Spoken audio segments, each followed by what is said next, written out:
ఇదిగో మహేష్ బాబా, ఈ వీడియో తిరుపతిలో ఉండే వాళ్ళకి, తిరుపతికి ఏదైనా పని మీద వచ్చిన వాళ్ళకి అబ్బా.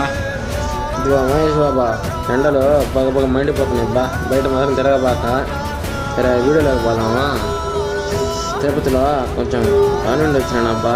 సరే ఎండలకు తట్టుకోలేక కడుపులో ఏదైనా చల్లంగా చేద్దామని చిన్న జ్యూస్ బండి దగ్గరికి వచ్చినాను అబ్బా. ఏదో నాన్న సరిపోతాడబ్బా. సరే టేస్ట్ చేసి చూద్దాం. అన్నైతే ఇచ్చేసిన మాకు. ఇదిగో మహేష్ బాబా, ఈ జ్యూస్ తాగుతుంటే ఒక్కొక్క కడుపులో దిగుతుంటే చల్లదబ్బా. దానికే మొత్తం తాగేసా. ఎంత అని అడిగితే ఓన్లీ 25 రూపాయలు అంటబ్బా. చాలా చీప్ అబ్బా, చాలా చీప్ అనిపిస్తుంది నాకైతే.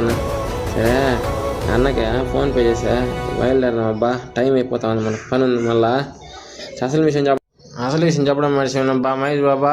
ఈ ప్రమోషన్ వీడియో కాదు అబ్బో, మళ్ళీ ప్రమోషన్ వీడియో అనుకోపోతాం. ఏదో చల్లంగా ఉంది, ఎండలు తాగుదామని చెప్పి తాగినా, నీకు కూడా ఉపయోగపడుతుంది అబ్బా. మొత్తానికి ఈ బండి ఆడంటే బస్ స్టాండ్ దగ్గర నుంచి రైల్వే స్టేషన్కి వెళ్ళే దారిలో గాంధీ బొమ్మ కనిపిస్తుంది చూసావా. ఆ గాంధీ బొమ్మ కొంచెం దాటి నాకినా అబ్బా. ఈ వీడియో నచ్చితే లైక్ చేయ, షేర్